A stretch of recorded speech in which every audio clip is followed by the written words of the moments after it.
Morning. Hey, morning, buddy. How you doing? Good. You see me? Let me see. Hold on. Yes. Now I do. Good. Yeah. I just stared at you for a few minutes. Wondering. Sorry, I was I'm looking up just some last minute things, so I've got them in front of me while we're talking. Oh, for the podcast? Yeah. Nice. Nice. Dude, that was good to see you yesterday. You and Howard. It was really good to see you. And I was not familiar with Ryan Pankos before. No, I've never heard of him. But I mean, I'm not into the fantasy thing, so it's not No, surprising.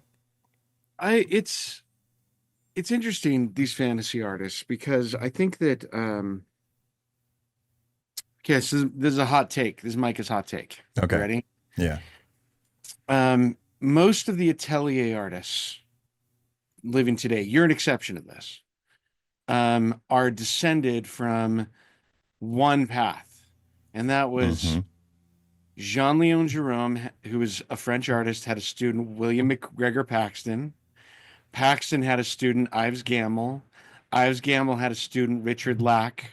Richard Lack had Daniel Graves, Michelangelo, Jacob Collins, Graydon Parrish, like many of the people that are alive today who are atelier students are descended from that from that group. And the mentality of Ives Gammel and Richard Lack was that illustrators are not serious artists. We are studio artists, and we are going to combat these modernists with a kind of serious studio practice and approach to art that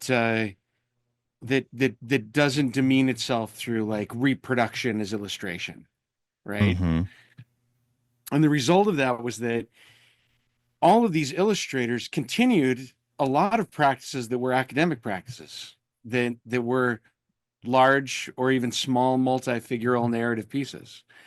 But the descendants of Ives Gammel, Richard Lack, didn't continue to do multi-figural work as ambitiously as illustrators did. Yeah, isn't that interesting? And the fantasy artists are kind of the inheritors of multi-figural composition work.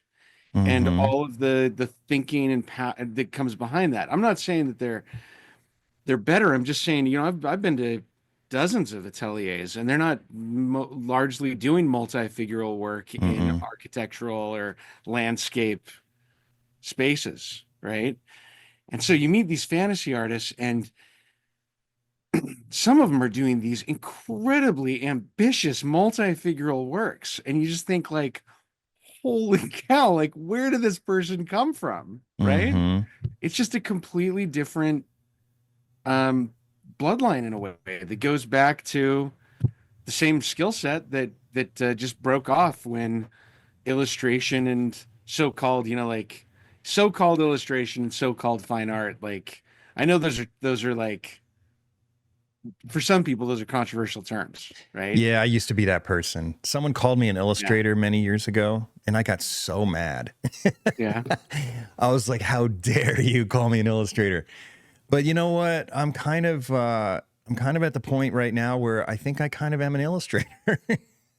What's funny is that, and I'm okay with that. It's fine. I'm not selling work to put over the couch. I'm illustrating stories, It's interesting you've landed there. That's interesting. I knew Arnold Freeberg pretty well, and he introduced himself as an illustrator to everybody. And when somebody said he was an artist, he would correct them and say, I'm an illustrator. And I hear Harry Anderson did the same thing, and Tom Lovell did the same thing. Yeah. Oh, interesting. I didn't know that. I guess that's where we all land. I don't know. I'm okay with it. You know what? It's all just words. Have you seen the Odd Nerdrum podcast yet I put out last week? No. Have you been getting interesting reactions to it? I mean, mostly positive. I mean, he's a rock star, but he said a lot of really interesting things that I'm not sure I completely followed. I mean, there was a little bit of a language barrier, I think. What is it? He's Norwegian, Is I think. he? Is he Where's he Norwegian? from? Norway, I think. Oh, okay. Yeah. All I right. think you're So right. I'm probably getting that wrong, but I think Norway. Anyway, I'm not I'm not sure if some of the words, like for example, he talked about extroverts versus introverts. Okay. And it was kind of funny because as you probably have learned over the past 20 years we've known each other that I'm kind of an extrovert, right? And Yeah. he said he said that American and European culture are extroverts, and in so many words they've ruined culture. He says Extrovert stuff. extroverts have, yeah. And he said, I asked him, I said, so can an extrovert do anything positive for culture? No, no, only bad. And I started laughing. I'm like, crap, man, I guess I'm screwed. But then he said something. This is why I wonder if there's sort of a language thing, or maybe there's some deeper meaning to these words that I'm just not aware of in the English language. I don't know.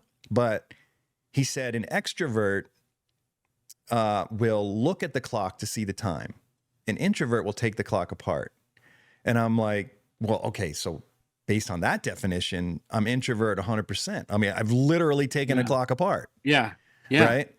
Yeah. So I have no idea. I was left sort of in a stupor, just not sure what to think. But the guy's Well, I brilliant. mean, it's probably it's like everybody's got um their own lexicon, their own metaphors for Mm-hmm. Mm-hmm. explaining the world. And there's probably a lot of internal logic to what he says when you understand how he thinks about the world in general and the specific vocabulary he uses to describe it, right? Yeah. But It he also probably rejects the word artist. I guess that's where I was going with that. I kind of got off on a tangent. He no, I rejects the word artist, and he's like, he's not an artist. He's a painter. And I totally relate to that. Totally relate to that. why do you relate to that? Tell me what that means for you. I'm not um, challenging it. I'm just interested. you know, I wouldn't go as far as he does and say I'm not an artist, but with the exception of conferences like the Portrait Society of America, I haven't been to many conferences, but a lot of these like plein air events and stuff where there's a lot of people I consider artists. When I get around your stereotypical group of artists, like when I was at the University of Utah, or just kind of doing the gallery stroll around the city, Yeah. I do not. I feel like a different species, you know. Yeah. And the question is, are they the artist or am I the artist? And I'm not going to answer that question. I'm good with being like Nerdrum, a painter. They can have it, you know. Maybe But it's kind of like the difference between just saying, I mean, I see it in terms of like, are you an athlete? And they'd say, well, I'm a pole vaulter, yeah, right? Don't try and compare me to a baseball player. Like pole maybe, vaulting is maybe, very maybe it's different. something like that. Yeah, but that term artist is so broad. I mean, I think yeah, for a it's lot, sort of like there are animals, and then there are fish, and there are mammals, yeah, and their fish and mammals are not the same, but they're both technically animals. I think we're living in I think we're living in an era when, you know, technology was pretty stable in the making of painting and art for about 500 or 600 years. Mm-hmm. And then, and philosophically, it was all pretty coherent. And then the end of the 19th century happens, the beginning of the 20th, and there was a real reaction against academic art and traditional painting. And being defined as an artist often had to do with persona, not skill set, right? It had to do with Mm-hmm. like you're a personality and you've got a philosophy behind it. And with I almost felt whenever I would talk with somebody like, and I've met other people like this, like Arnold Freeberg, what he meant was he's not a philosopher. He was a deep thinker, but it was that no, I'm an illustrator, which means that I've got this skill set Mm-hmm. that I know how to apply to things, and that's a skill set. I'm not a flibbertigibbet artist is kind of like the way he would think about it. I'm not like this frou-frou personality walking around with like funny hats and scarves and mustache. He did have a Mm-hmm. mustache, that's not what he'd say. But he'd just be like, "I'm not, I'm not I'm not a, I'm somebody with like a skill set, right? Yeah. I'm a trained person, and I think that's what he was making as a distinction between being an artist and an illustrator. So for me, when I hear it, it's almost a reaction against um, a certain kind of uh, projected ideal of the artist as almost like a social media star, Mm-hmm. right? That's Mm-hmm. it's I was thinking that as you were talking. That's it's yeah. it's kind of like that, right? Yeah. It's the idea of um But a lot of I painters wonder are social media stars now. yeah, I wonder what's going to kind of happen with music, because you look at each generation, it seems like making music is getting easier in some ways, for some people. And there are people out there who are still doing very serious classical music. There are very serious groups like, like Radiohead, that may be releasing a new album. Cross our fingers. Mm-hmm. You brought up And Radiohead like 15 times I on the love podcast. You're not a Radiohead, buddy. fan, I'm are a you? Radiohead buddy. Yeah, That's what can I funny. say? So, Yeah, you know another way to put it. I've said this to my mom 1,000 times. She always laughs at me because of where I came from. yeah, So we grew up really poor. I would say lower middle class at best. Not well, maybe not really poor. I mean, as I got older, things got better, but we started yeah, out pretty lower middle class at least. And I refer to myself as blue collar to my mom all the time. Not all the time, but yeah, when it's relevant, right? yeah, And my mom always laughs. She goes, "You are not blue collar." And I'm like, "How am I not blue collar?" She's like, "You're not." And I'm like, "I work with my hands day in and day out. That's all I do." And yeah. then I remember one time I posted something on Instagram and someone said to me, "Are you going to clean your fingernails?" It was another painter, another artist. I said, "Are you going to clean your?" My fingernails were covered, and they are right now. Like they're totally dirty right now. Look at them. Oh yeah. I And think a I lot made less of some you now. I made some comment to them, just sort of, sort of snarky comment about it. I don't remember exactly what I said, but my thinking is, in the time it would take me to clean my fingernails, I could be half an hour into making my next piece, whether that's out of wood, paint, metal, leather, whatever. Like I don't have time for that. I work with my hands. So there's just this, and to the point where you have this image Yeah. versus you're being the maker or the creator.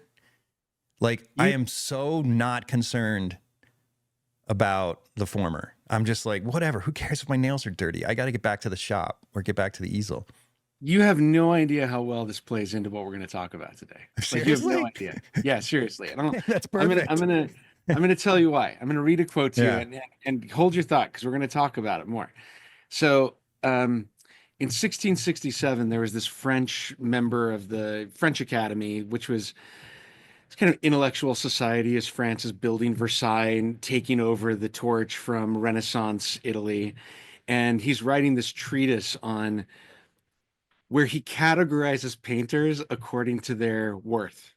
Mm-hmm. And it's a famous quote used by art historians. His name is André Felibien, and he says, "He who makes perfect landscapes is above another who only paints fruit, flowers, or seashells. He who paints living animals is worthier of estimation than those who paint only things that are dead and without movement. And as the figure of man is the most perfect work of God on the earth, it is also certain that he who becomes an imitator of God by painting human figures is much more excellent than all the others.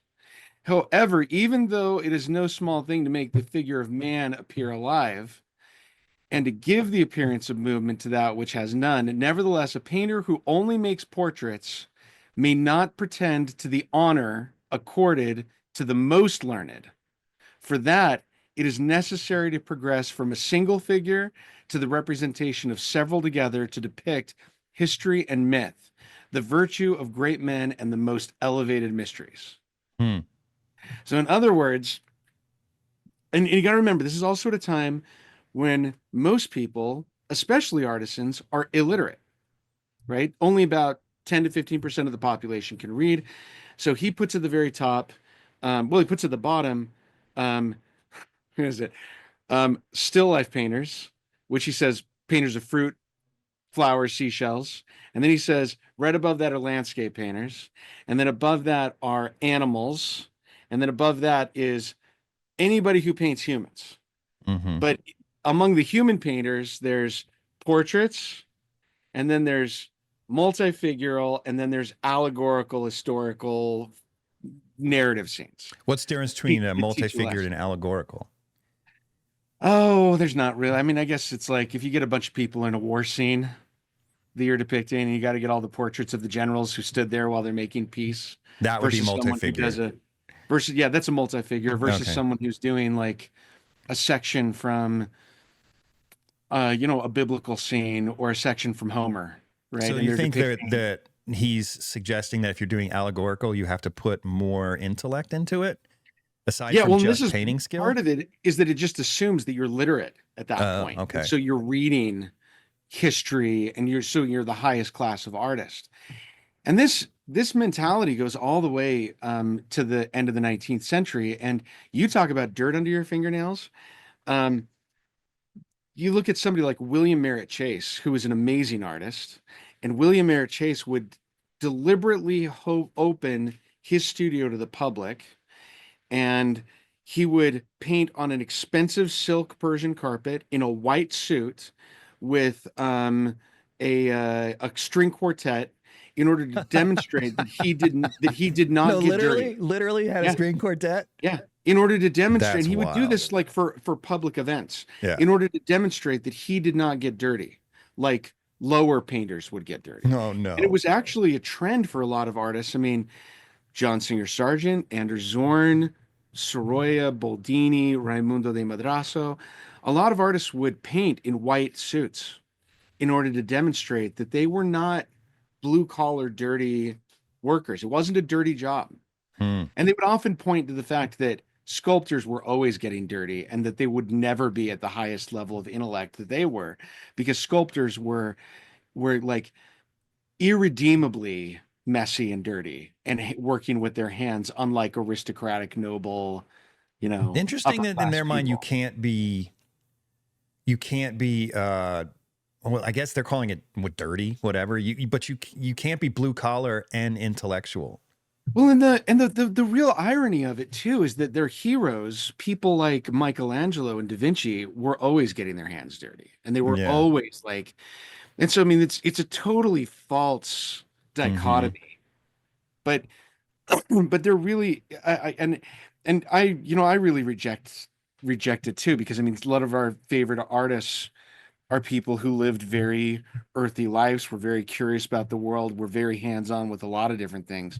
I don't think it has anything to do with intellect, Yeah. if anything, being curious. It's like that Goethe quote. Goethe, who's the German poet and author, said, teaching does much, enthusiasm does all. Hmm. It's the idea that like if you don't have enthusiasm and you're not curious and taking apart clocks, then like and getting your hands dirty, you're probably not learning that much.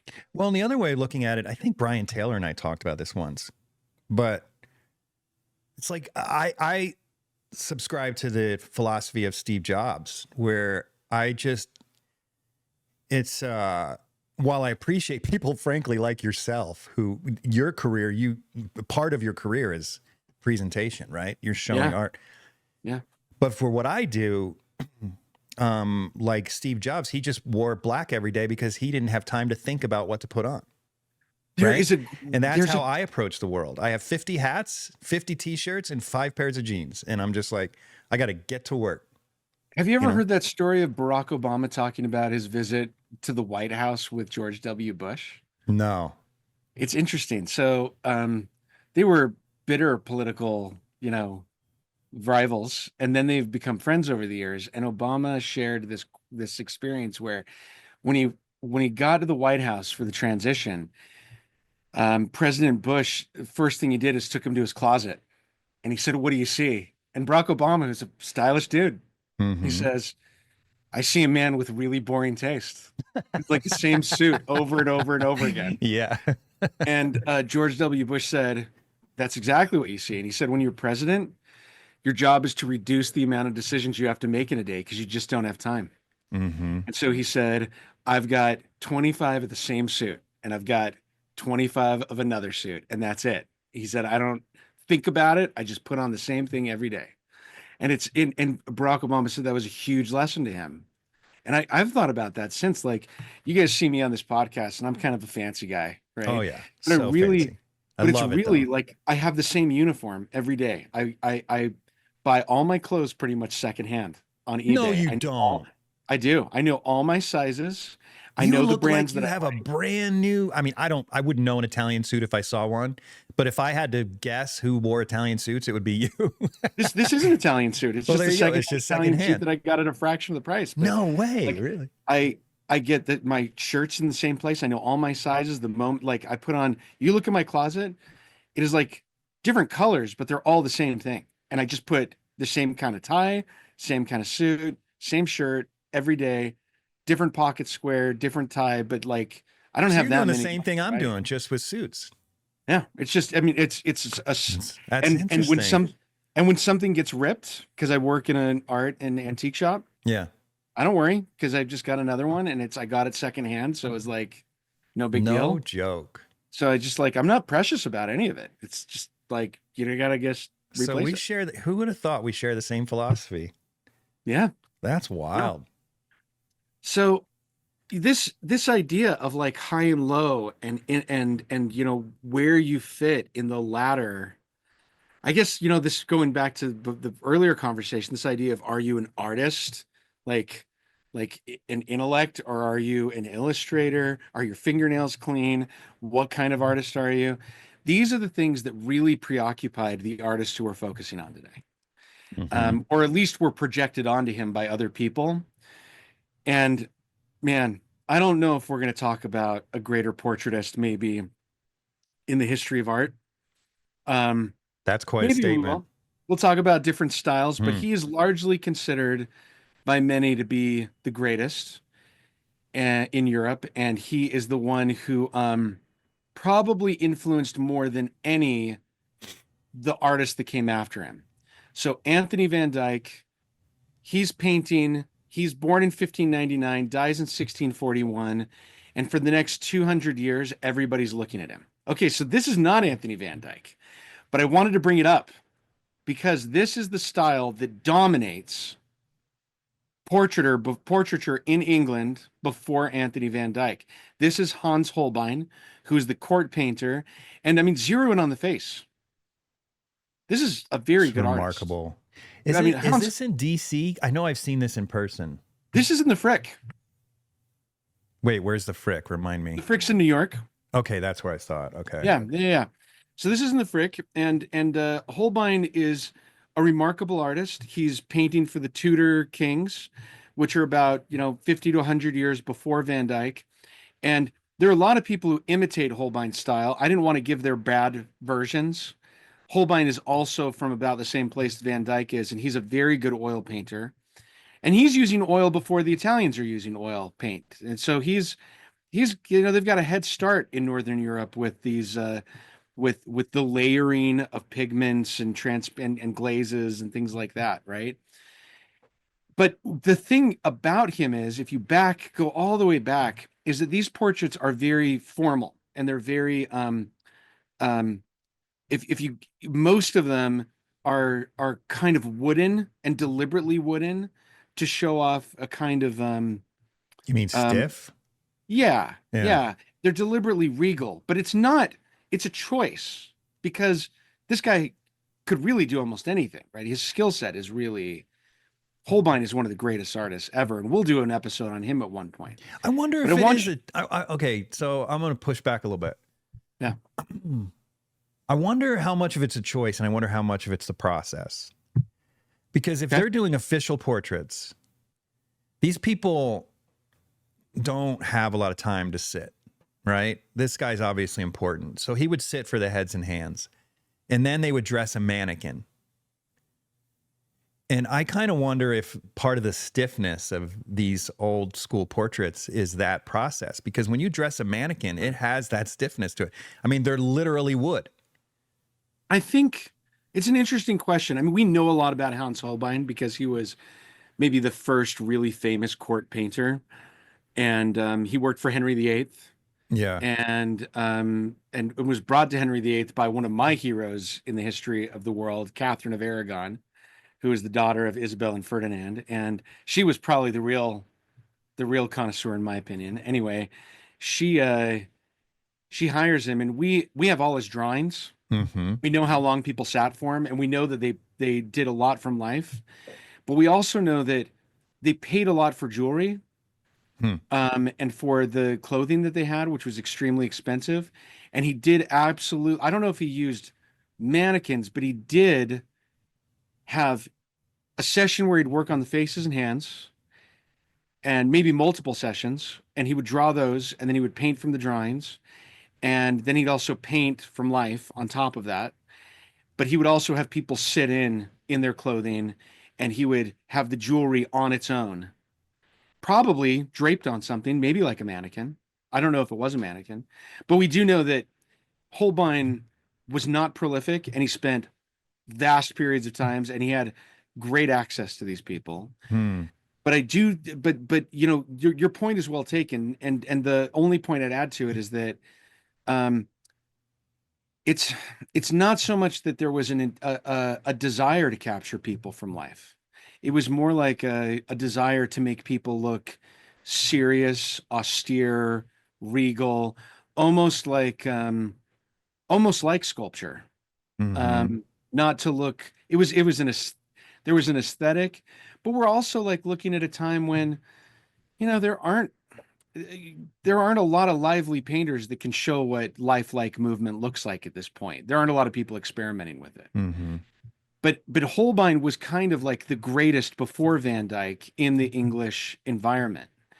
And I want to cut to a totally different, maybe not a totally different one. I want to cut to there's a man with a collar that's just a head, a bald man with a Oh, collar. this guy? Yep. Love this painting. Okay. This Oh is by my Van Dyck. gosh. Now, I want you to tell me when you think an artist would paint this in their career, like at what age you think Van Dyck was. Please don't tell me he's like a freaking teenager. Go, just guess. Well, I mean, 35 at the earliest.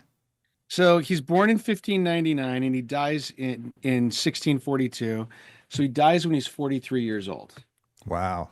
That's sad. And he paints, we believe, somewhere between um, uh, 300 and 500 paintings during his lifetime. Hmm. So you're gonna hate me for this. Oh, brother. You're gonna totally hate me for this. Okay, so but let's just talk about the quality first while you're looking it up. Give me your reaction to the quality of this piece. His control of impasto is incredible as he transitions from the thicks to the thins. It's not just what, a lot of painters today and in the past, I've noticed, and this isn't a critique, it's just an observation, but they'll paint the whole thing thin because it's easier and it gets a little squirrely if you get thick. And then they'll just add a few thick highlights. And it's almost like the cherry on top or icing on the cake instead of being part of the cake. Yeah. Right. And this is the cake. Like he's the impasto is the flesh. It's not just this afterthought. Yeah. And not only that, but the control of temperature in this painting is so incredible. Look at those yellows to red to purple to blue, just all right here in this small area. He's moving through the entire color wheel. But it's subtle and sophisticated. It's not like it is gaudy and overdone. This episode is brought to you in part by Rosemary Brushes. If you're one of my listeners who's a professional artist, you're already using Rosemary Brushes. But for the rest of you, come on. Take your work a little more seriously. Stop buying the other brands. It's just not worth it. Every now and then you may get lucky and buy a good brush from another brand, but use the brand that professionals like myself are using. Go to rosemaryandco.com, link in the description or the show notes, and get yourself some quality brushes before your next painting. And it's dirty. I mean, we're looking at but it's been cleaned, but it's as clean as we can get it. Yeah. Zero in on the eyes, like really on those watery eyes. Yeah, it's wild. And So pretty. It's really beautiful. So he painted this, according to the National Gallery, sometime between 1618 and 1619. And he was born in 1599. So he either did it when he was 18 or 19 years old. Oh, no, man, math was wrong. Holy crap. Are you serious? 18 or 19 years old, he painted this. Yeah. When did he start training? Well, I'm glad you asked because I'm going to tell you. I am following the script. Yeah, you are. So Van Dyck was born into he was the 7th of 12 children, and his father was a very successful merchant when he was born, and he was born in Antwerp. Antwerp, contextually, this is really important. Antwerp is in Belgium, and then it was in what was called the Spanish Netherlands. For people who don't live in the Netherlands, who don't live around the Netherlands, the history of the Netherlands and the geography of it can be very confusing.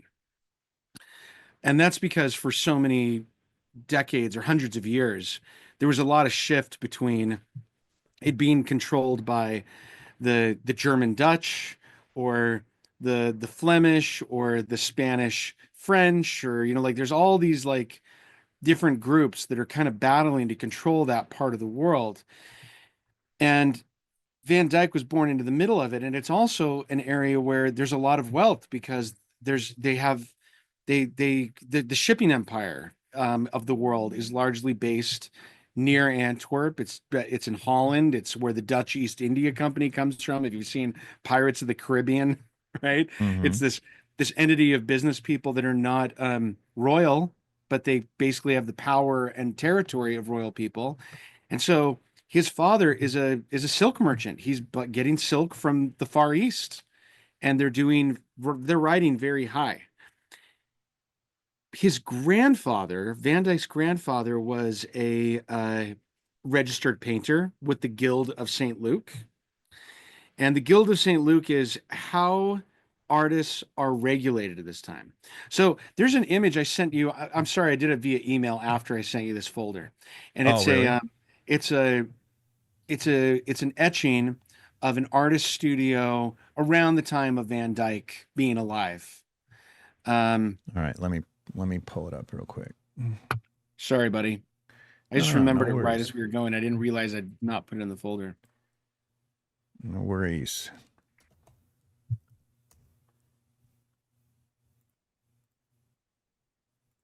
Oh, it'd help if I go to the internet.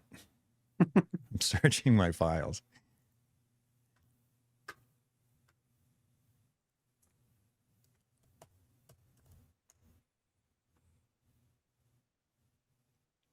Okay.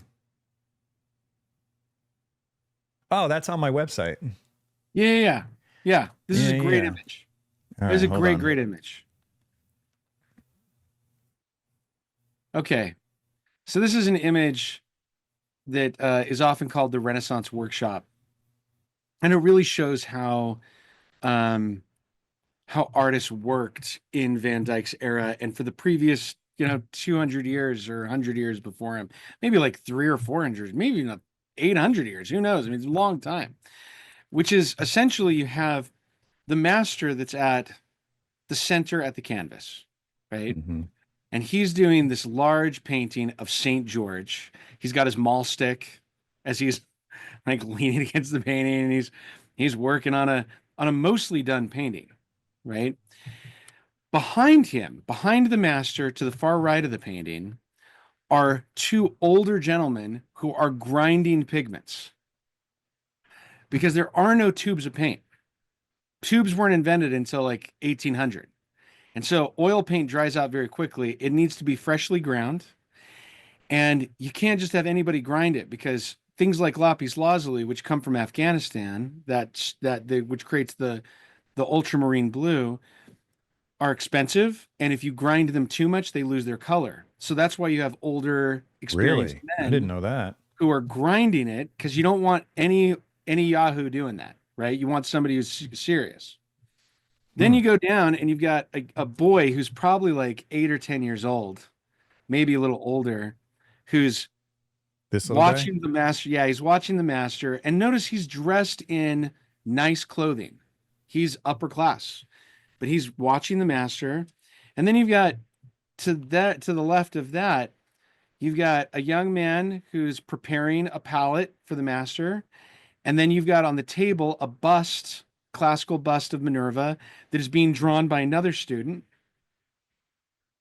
who's about the same age, who's also got a, a, a starched collar, a Dutch collar, because he's an aristocratic kid. And then in the back, you've got the artist, the journeyman artist, who's an artist that trained in another studio to a level where he could come and be the assistant to the master. And he would do, so if you went into an artist studio and you said, hey, I'd like to have a portrait done. I really like the one you did of so-and-so. You'd say, okay, you can pay full price for the master to do the whole thing and it's X amount. Or for half the price, his assistant can do it and the master will do the face and the hands. And for even less than that, the assistant will do everything. So the only way the master can run this workshop is he's given a license under the Guild of St. Luke. Okay, one question. Let me back up a little bit. Now, during that arrangement, would the master then sign the painting? So it's from the studio of the master? Well, signing wasn't really a thing until the, late 1700s for the most part. And so during this time, it was just kind of understood that it came from that studio. Oh. It was basically a team sport at this point. So, I mean, people would still say it was done by that master. But you would attain the level of master after going through this whole process. You would be one of the students who at the age of like 8, 9, 10, 11 would sign a contract with your parents where the parents would pay an annual amount for you to live with the master. And you would end up going through the, copying from the master, copying from statues, learning the master's skill and trade. And then when you got to another level, you were expected to leave and go to another master's studio to become that assistant and to learn somebody else's skill set. So you could augment your own. And then you would eventually petition to become a member of the local Guild of St. Luke. And the Guild of St. Luke, they called it that because it was believed in Catholicism that St. Luke was the first painter of Christ and the Virgin Mary, and that he was the patron saint of painters. There's no real evidence, but that's the tradition. But they just, everywhere you go, there's the Guild of St. Luke, Guild of St. Luke, Guild of St. Luke, and that's because of that. So Van Dyck, when he was 10 years old, was given was put into the studio of an artist named Hendrik van Balen, who was, he was a good, solid painter, but he did mostly small scale. He did some church commissions, but he did mostly portraiture, and Van Dyck showed a real talent. In fact, there's a portrait of him as a young man, a self-portrait that we've got that he did when he was about 14. We think it's about that he was there for about 2 to 4 years. You have it here on the I do. list? It's a really young man. Really young man. Is that it? No, it's even younger. He's turned the other way. Let's see. Yeah, it's the one to the right far there. right. That one he did when he was about 14 or 15. Wow, that's wild. And he did that after being with Hendrik van Balen. Now, there was a lot of tragedy struck his family when he was young. His mother died when he was 8. Remember, they're like 12 kids, right? And he's number 7 or 8 in that number. And his father makes some terrible financial decisions. And the son is Van Dyck is the most competent of all the kids, apparently financially, even though he's only like 14. And his father, what? He's already making money? his father basically pressures him to leave the master's studio before he's done the whole process, Mm-hmm. and asks him to open up his own studios to start doing portraits, which is kind of illegal because you're not supposed to function without going through the process and getting a license to paint portraits from the Guild of, St. Luke. So that other portrait I sent you is one we know that he did solidly in the period when he was not supposed to be painting. This one? Yeah. Yeah. So he does it for like that's a self-portrait as well, right? Yep, that's a self-portrait as well. So he does this one like 2 or 3 years later than that. So he's basically supporting his family doing portraits from age 16 to 18. That's wild. And he's doing it on the sly because the local guild doesn't want him to do it. Then he finally petitions to become a member of the guild, and this is kind of sketchy. This is a little bit of this is guesswork because we don't know everything about this period. There's a biography on him, and it's controversial to some that was published a few years ago. But bottom line is that you had to show that you had the skill of doing what André Félibien says of multifigural work in large scale. So he undertakes a project to do a series of paintings on his own when he's like 17, 18, 19 years old of the life of Christ. So and also of Moses. So go to the Moses and serpent, which is just to the right of that. Not the crucifixion. Yeah, that one right there. So this is big. This is about 6 feet tall and 9 feet across, and it's in the Prado. And it's the brass serpent of Moses showing the people who have been bitten by snakes, the brazen serpent. And he did this at 19 years old? We think 17, 18, 19, around there. Oh my gosh, you can't be serious. Well, wait until you see the others. So there's one of Christ being crowned with thorns. He also does. Being crowned. Not crucifixion. Yeah, being crowned with thorns. Is it just a single figure? Nope, it's multiple figures sitting around Christ, and it's a vertical piece. No, this one's part of it too. He does that at the same time, which is about 10 feet tall and zeroed on Christ. This is Judas betraying Christ with a kiss in the garden. Wow. 17, 18, 19 years old. We don't know exactly. That's incredible. Yeah, I mean, young man, right? And here's the really interesting. Oh, here's the thorn one. Okay. Yeah, and that's the other one that's part of it. So how we get these paintings? This is a Velázquez look to it. Yeah, and there is a lot of question as to whether or not. I mean, Velázquez was born in 1598.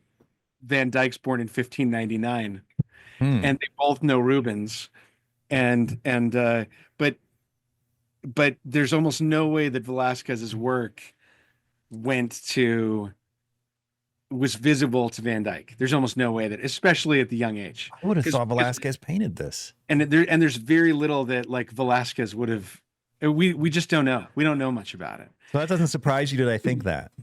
No, it doesn't surprise me because there's a question of something in the air. Put this and the brazen serpent next to one another. Which one was the brazen serpent? It was the first one that we showed that was multi-figural. It's next to the crucifixion. Oh, yeah, right here. Yeah. So the one thing that really fascinates me is about the difference between these two is that I could almost believe someone who's his age at the time that he was living, because there were a lot of amazing artists. I mean, he's living at a time when Rubens, Bruegel, Franz Schneiders, Jacob Jordan, a lot of amazing artists are all painting in his area at this time, and he's seeing them all. as a young man. The one on the right, to me, is kind of flat and a lot of horizontals and very strong verticals, right? Mm-hmm. But to me, that kind of like painting that's done with the depth and in the round of the crowning of Christ with the thorns, and that three-dimensional um the depth that he's able to create, Yeah. that he would do those within like a year or two of one another. They just, to me, they look like the level of maturity on the one on the left looks like a much more mature piece I than the agree. one on the right, but they're both done within potentially like 8 months, if not 6 months of one another. Hmm. And he does, like, for as far as we know, like I think it's something like 10 of these within a period of 2 or 3 years. At the same time, he's doing portraits, and he gets into the Guild of St. Luke, and he becomes the assistant to um, Rubens immediately.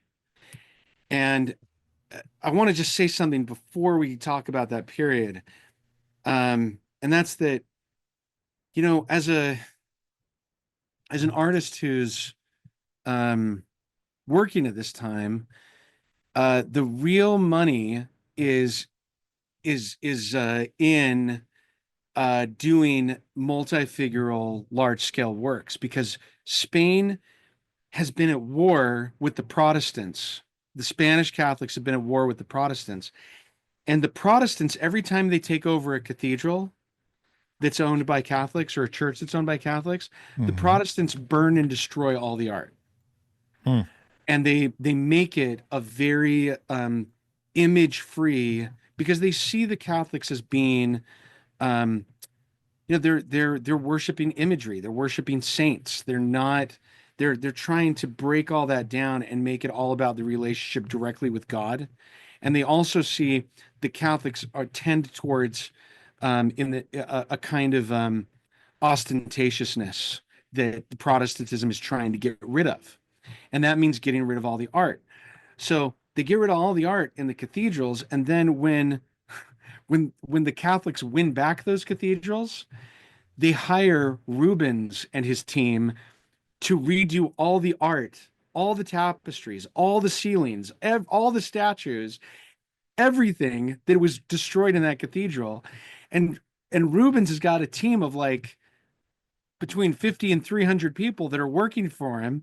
And Rubens is like, a cathedral that maybe took 2 or 300 years to fill with art, Rubens is filling in 6 months to a year to 2 years with like all new things. And Wow.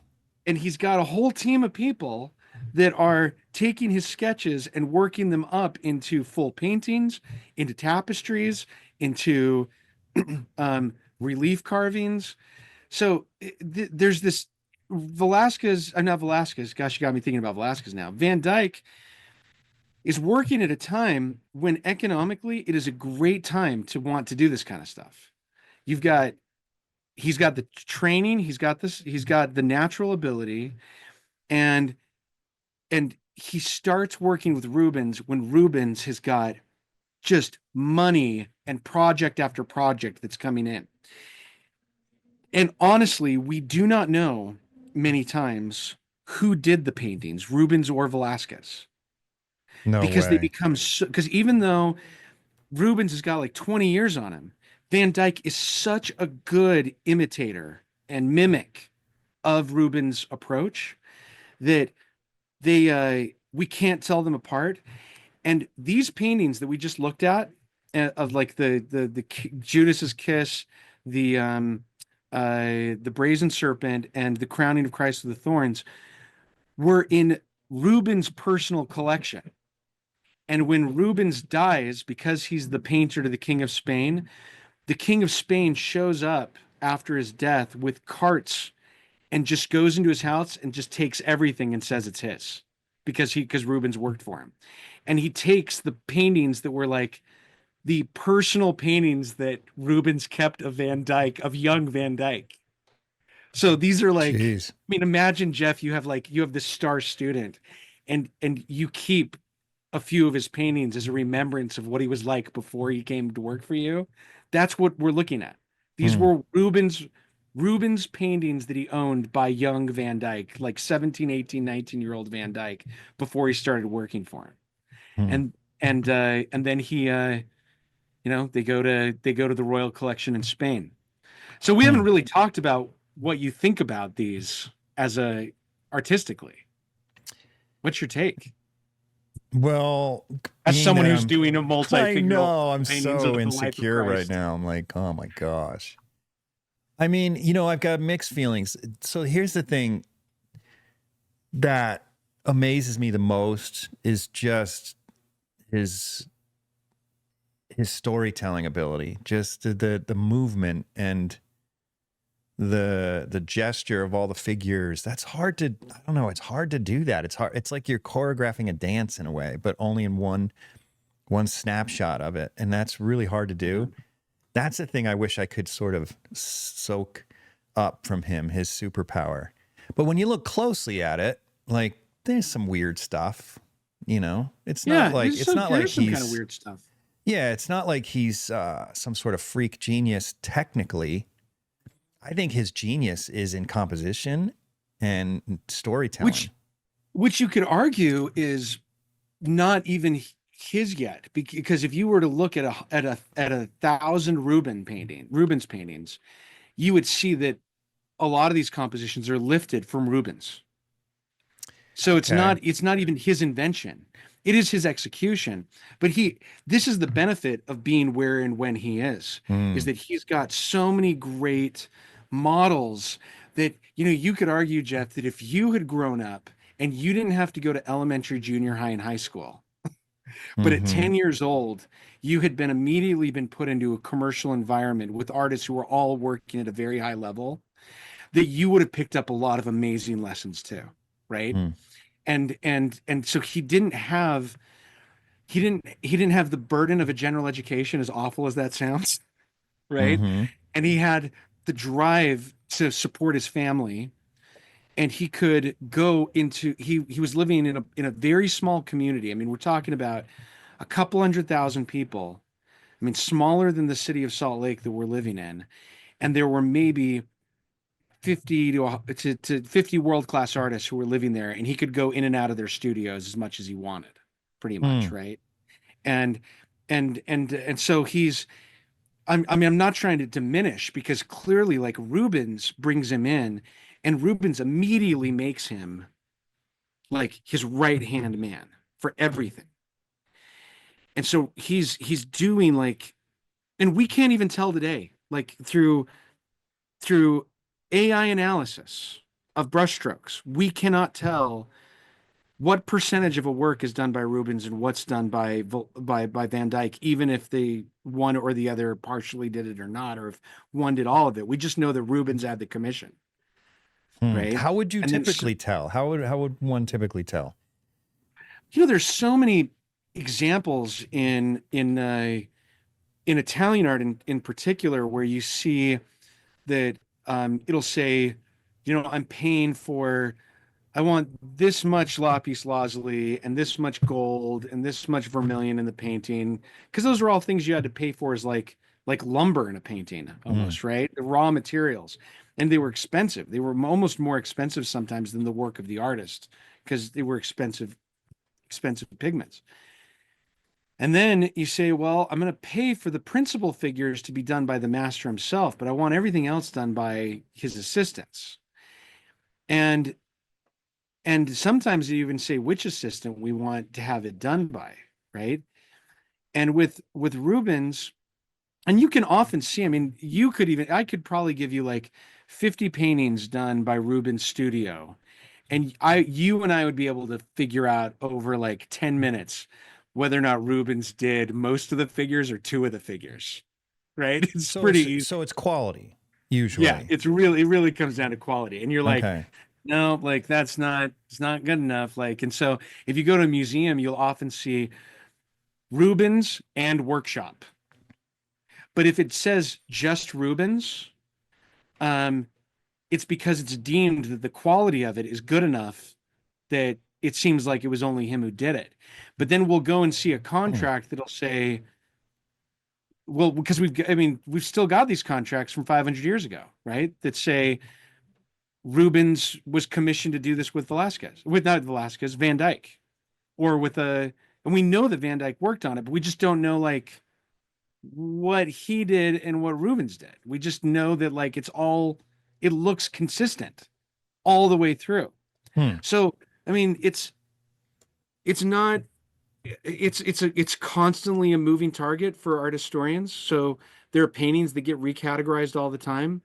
There's a painting of Samson and Delilah that is in the National Gallery in London that almost every art historian I know does not think Rubens did it, that just his workshop did it, but it's categorized as Samson, and the National Gallery is so stubborn that they will not they won't re-examine it because they don't want to downgrade one of their most popular paintings. Really? Right? Huh. So I'm just curious, not to get off on a tangent here, but have you seen this? I'm looking for it online right now. That's why I pulled up, or that's why I switched screens. But this Rembrandt that was apparently stolen that they recently found. Yeah, I don't remember it very well. Bring it up if you've got it. Well, I'm trying to find it. I'm not sure if it's this one or not, but I just remember looking at it. I think it is this one. Who stole Rembrandt? I don't know. It might be. This one does look familiar. Let's see. Oh, yeah. I know this story very well. Well, I was looking at this painting and I just don't believe it's a Rembrandt, but I don't know. It is. Know. It definitely is, but it's just early Rembrandt. It's very early Rembrandt when he was working much more in the style of an artist named Garrett Dow, depending on how you pronounce it. Okay. Because it's very much like multifigural, very smooth paint application, almost like rabbit brushed out, so you can't see any impasto or and that's why it's early. That's why you think it's early. It's very early. So the story is for everybody. It's got to be very early though, because the figures are some of them are just bad. Yeah, it's early. It is early. So the story is that Rembrandt painted this. We know for sure that he painted it. There's no question. Okay. And it was part of the great heist that happened at the Isabella Stewart Gardner Museum in Boston more than 20 years ago, where a number of paintings were stolen. It's like the greatest art theft in the history of the United States, maybe even in like the Western world of these people come in, steal all of this art. It was extremely calculated. And there were many false trails that were followed by the FBI, and I can't remember the name of the guy in particular. He's kind of the sleuth. He would occasionally get calls from people saying, "I know where it is. I know where these are," because there were many paintings. There was I think there were more than one Rembrandt. There were Rubens paintings. I think there was a Van Gogh, and the problem is that the longer these things are gone, there's like mathematical equations. Like after 18 months, there's a 90% chance they've just been destroyed. Because if you're stuck with them, I mean, they're not liquid. You can't move them. And so they're a liability to even have around, because the more people see them, the greater risk you're taking just having them around. So there's so many stories of artworks being stolen and then just destroyed to cover the trail. So how do you know 100% it's Rembrandt? That's my question. Because we have the contract and the provenance of it. We know who okay. Yeah, and we have just the chain of custody going all the way down to Isabella Stewart Gardner. But anyway, like the reason it's in the news recently is that there was an Instagram post, because there was in Chelsea in New York, there was a gallery that it's just, for me, it's mind-boggling that this is even possible. They had a show putting that painting up for sale. It's one of the most famous stolen paintings in the world. And in the middle of the event, the FBI show up and just walk out the door with it in their FBI jackets. And I haven't heard any news since then, but there's all these Instagram photos of the people who were there at the event of the FBI walking out with it. There's no question when they were putting it up for sale, it was as a stolen painting, so it wasn't a legitimate sale at that point? I just have to take a minute to thank each one of my generous patrons for your part in keeping this podcast going. I could not continue to do it without you, so thank you so much. If you're not a patron yet, but you love the show and you listen regularly, please consider becoming a patron. It's really easy to do, and it doesn't have to break the bank. Just head over to theundrapedartist.com and click on the link Be My Patron on Podbean. And then choose a monthly donation amount that fits your budget. It's that simple. I don't know the circumstances under which the gallery was showing it. Because But how can the FBI just come take a painting unless it's they still a come take stolen it. painting? They can come take it if it's the stolen painting, because like the person has no title to it. Like legally, the gallery or the person who is showing it in the gallery has no legal title to Okay, it. so the gallery didn't own it, but they were just a middleman. So it's not that they're in trouble. It's that the painting has... Maybe. I mean, it's such a famous painting. There's no way you can Huh. type in Rubens, boat, Jesus, Galilee, and not, or Rubens and I'm not Rembrandt, Rubens, you mean? Rembrandt and Yeah. Storm, and not find out that that is one of the most famous stolen paintings in the history of the world. That's wild. Right? It's like stealing the Mona Lisa and 20 years later putting it up in your gallery and being like, like, why are you taking this painting? Like it's Did the for gallery, sale. did they seriously not know that it was stolen? I don't know what we're gonna that's find crazy. out. Like this is a developing story. We'll find out. This is good stuff. So I don't know what got us thinking about that painting. What got you Because thinking I was about, asking you how they know that a Rubens is a Rubens or a Van Dyck oh yeah, is a yeah, Van yeah. Dyck. And it's, I mean, it really is not 500 years we've got a lot of records. And so, and especially with these famous artists, and Rubens was called in his lifetime the Prince of Painters. His father had an affair with the leader of the like the Dutch rebels. Mhm. Rubens was basically like born into like a quasi aristocratic status, and then he goes to Italy and he becomes the official painter to the Duke of Mantua and then the King of Spain, and then he's painting for Catherine de Medici in France, and then he's painting for all the people in the Netherlands and filling all these churches. He's got a huge workshop. So the moment you're Van Dyck and you plug into that network, like you've really like he's now like the superstar working under Rubens. Hmm. And he takes advantage of that. This is something that I don't have a lot of image. I don't really have any images from this period. But he briefly goes to England, and the King of England, Charles I, who's a very spendy patron of the arts, he in fact gets executed for his very loud, lavish, and controversial lifestyle. He's the only king in English history who gets executed by his own people. But before Wow. he's executed, somebody's going to correct me on that one. I want to say, like in modern history, he's the only one who's or pre-modern history is the only one who's executed. So Charles I does everything he can to get Van Dyck. You got me thinking about Velasquez. Sorry, buddy. About Van Dyck to stay and to do just portraits. And he gets paid for a year, but he only stays for a few months. He goes briefly back to Antwerp. And then this is fascinating. He goes to Italy. He's 21 years old and he spends 2 years going up and down Italy and copying for a series of etchings that are reproduced famously, works by old masters and contemporary masters. And he meets a lot of the famous artists of that time. So he's meeting a lot of the great Italian artists who are working for the popes, for the royal families, who are working in Florence. And it's just assumed that Rubens is the one who facilitates this. Because now Van Dyck's family, who's still struggling, is getting a salary through Van Dyck's apprenticeship, and not apprenticeship, because I mean Van Dyck he's technically a master with the Guild of St. Luke, but he's kind of like the assistant to Rubens, who's the greatest living artist in terms of like commissions and influence. And then that greatest living artist sends Van Dyck with letters of introduction all throughout Italy to continue his education as a 20 to 21-year-old. Hmm. And he comes back from that and he continues to work with Rubens.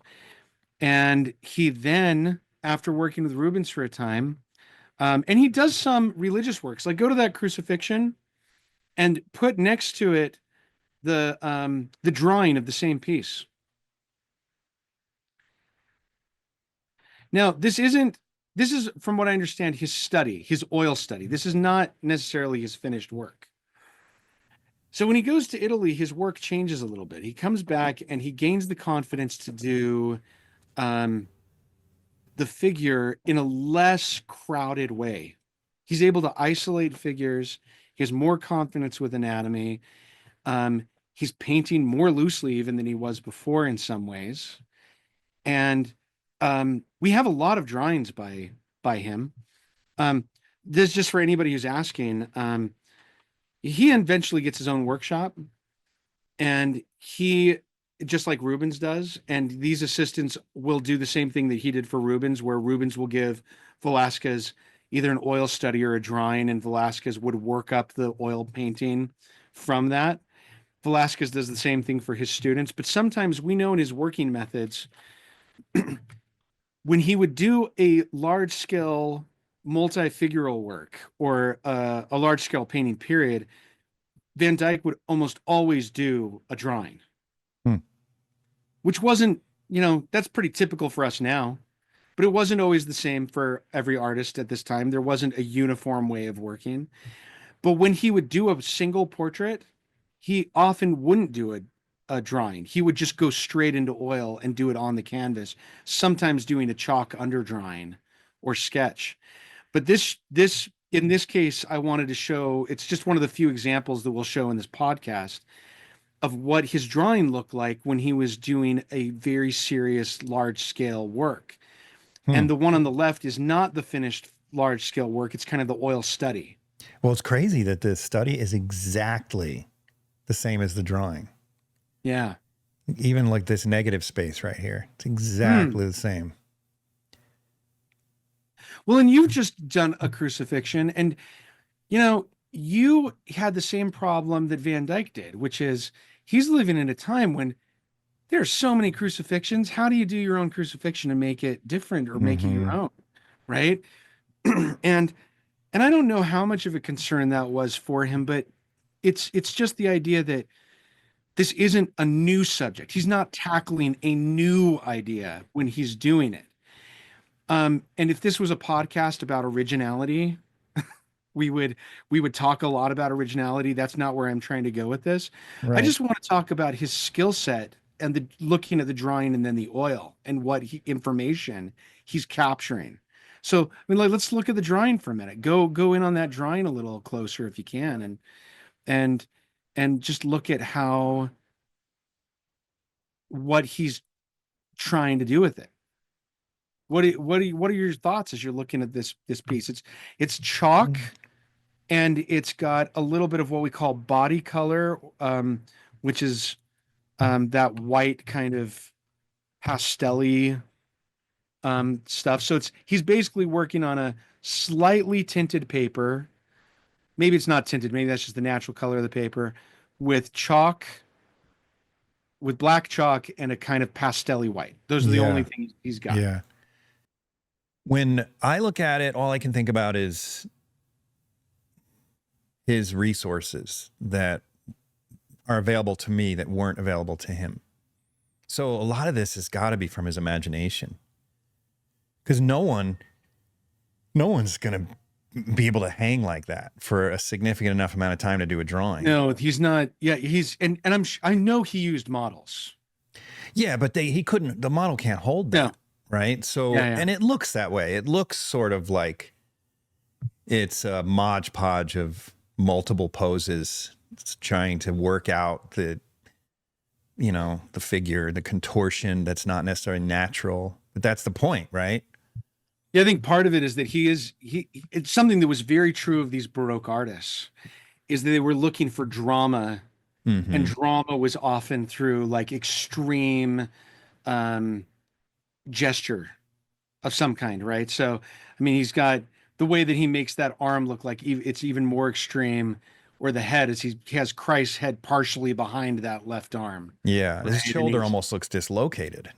yeah, Yeah. yeah, and so he's got like he's got you looking into the armpit, and the other one's a little behind it, and so he's got the chest contorted, which is how he gets that kind of like that curved shape of the torso too. Mm-hmm.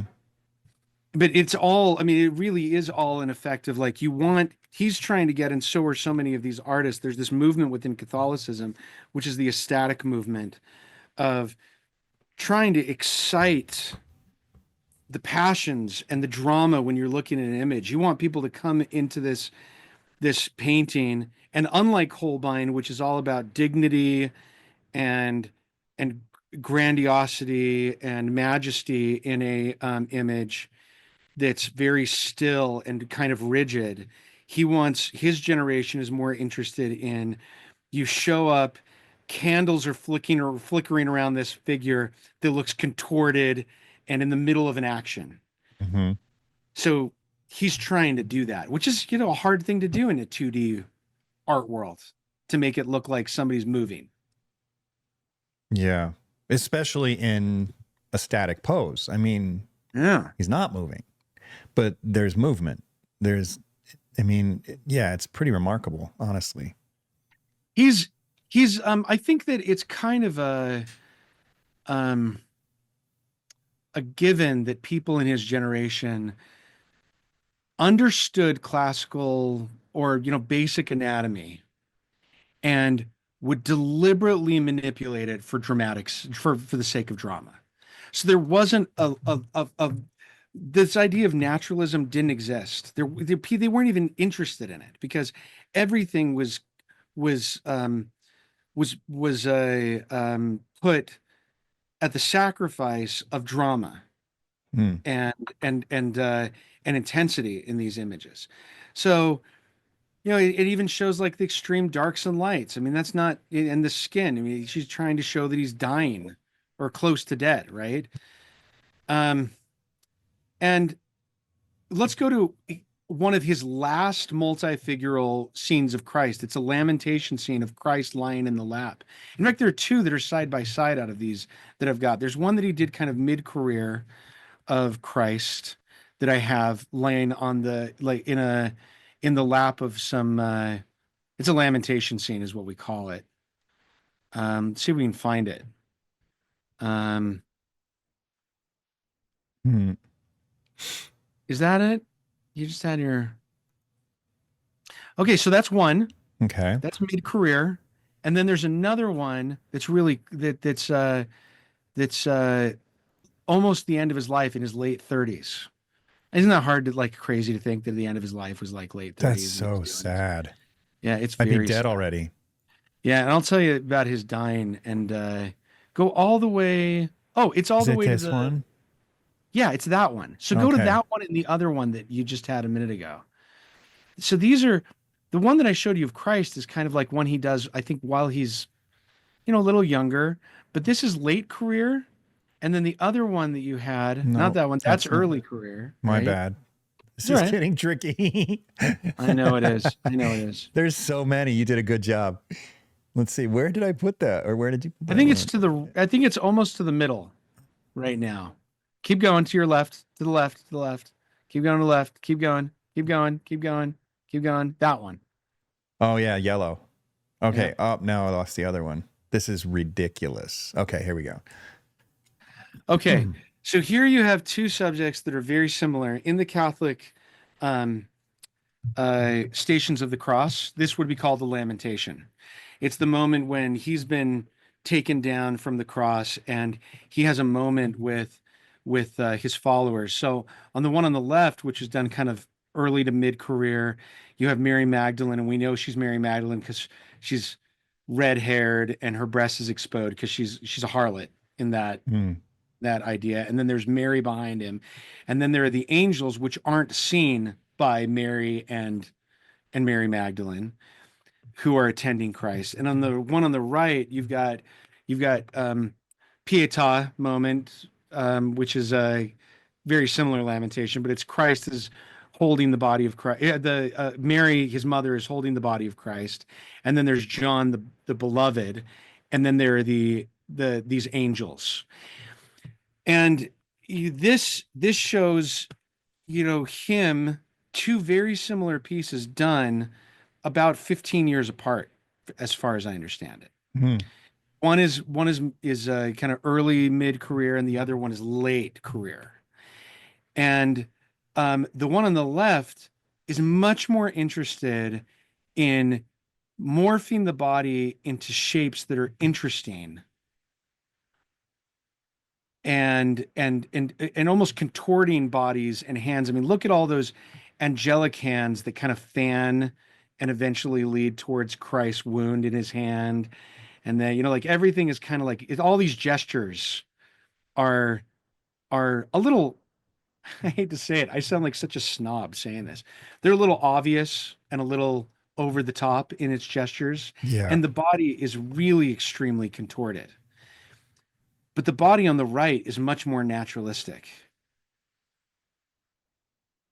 And there isn't as much dramatic gesture in the one on the right. And this is the difference. I'm not talking about it as a skill level. It's a choice. There are skill level differences, but there's also just choices that become, as he gets older, Van Dyck is really driving towards what we would call naturalism. He wouldn't call that. He grew up with a kind of Baroque grand idea of like everything is dramatic and over the top. Everybody in the painting is shouting or doing something, to something that like Van Dyck really does push towards art, towards it, for at least in his realm, towards naturalism. It's funny you should say that, because I was thinking about how modern the one on the right looks, but I didn't know why. Then that's what it is. It's more naturalistic. And you could argue that Velázquez is doing the same thing in his area. And you could argue that, that Caravaggio, who's living at the same time, is doing the same thing in his area. I mean, all of them, for whatever reason, the people are not as interested in these kind of made up fantasy moments. They're more interested in making people look more real. You could argue that that's that's going on religiously, as the Catholics are trying to make people say that, no, we're not about grandiose. It's the counter reform imagery is what we call it. That's a long story, but you could just argue that this is just the trend. But I mean, both of these are excellent paintings. The one on the left is not in the greatest condition, so it's hard to judge it. It's got some problems materially that warp the way that we look at his strokes and color and value choices. But the one on the right, I mean, holy crap, Jeff. Look at that body of Christ, and look at the temperature changes, like from his right arm to his torso to his, like, it's just, yeah, that flesh. Crap. It's just, a lot of early Renaissance, I mean, not just early Renaissance, a lot of portrayals of Christ throughout history, they just make him almost monochromatic.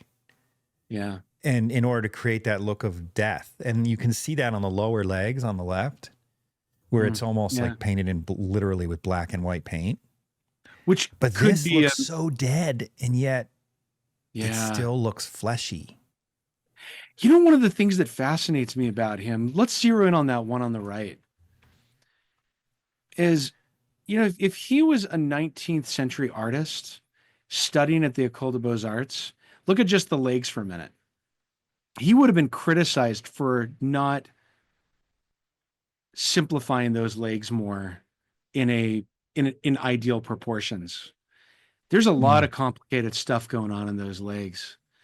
And I think this is like one of the reasons why I love the Baroque era, because kind of the Baroque era, that 17th century, is full of so many cowboys who come up with their own solution.